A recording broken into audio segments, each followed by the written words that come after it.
안녕하세요. 길성현 법무사입니다. 개인 파산은 채무자가 자신의 재산을 정리해서 채권자들에게 나눠주고 나머지 채무 전부에 대해서는 단번에 면책을 받는 제도입니다. 물론 전세보증금의 일부나 압류금지 재산 같은 자유재산에 해당되는 것은 법원에 빼앗기지 않고 채무자가 그대로 보유할 수도 있습니다.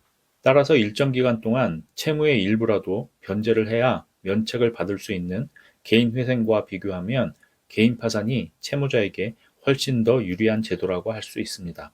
그런데 모든 개인 파산이 단번에 면책을 받을 수 있는 것은 아닙니다. 어떤 경우에는 법원에 돈을 일부 환수를 해야만 비로소 면책을 받을 수 있는 경우가 있습니다.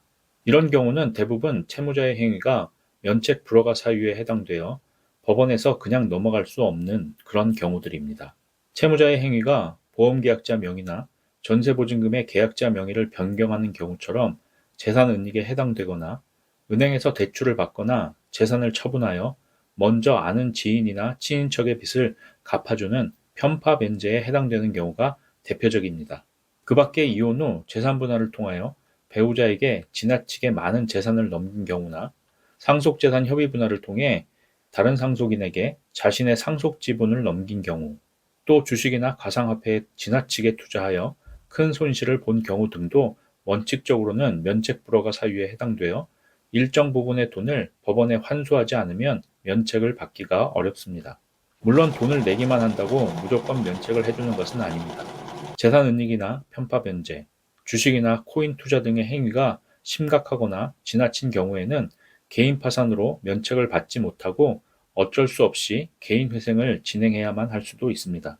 그러나 그 행위가 심각하지 않거나 파산 관제인이 보기에 재량으로 면책을 해줄 만한 딱한 사정이 있다면 파산 관제인에 따라 환수 금액의 차이는 있겠지만 일부 금액을 환수하는 조건으로 면책을 해주기도 하는 것입니다.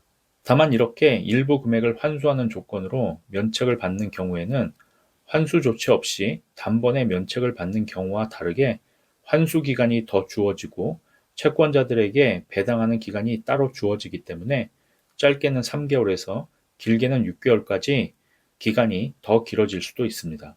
따라서 개인 파산을 신청하시기 전 전문가와의 상담을 통해 내 경우가 혹시 일부 환수를 필요로 하는 경우가 아닌지 검토하실 필요가 있습니다. 만약 환수당할 금액이 너무 커서 본인의 사정상 그 금액을 환수할 수 없다면 미리 신청 전에 체크하시고 다른 방법을 강구하시는 것이 보다 현명한 일이 될 것입니다. 오늘은 개인 파산이라도 일정 금액을 법원에 내야만 면책을 받을 수 있는 경우에 대해 알아보았습니다. 오늘의 영상이 도움이 되셨다면 좋아요, 구독 부탁드립니다. 감사합니다.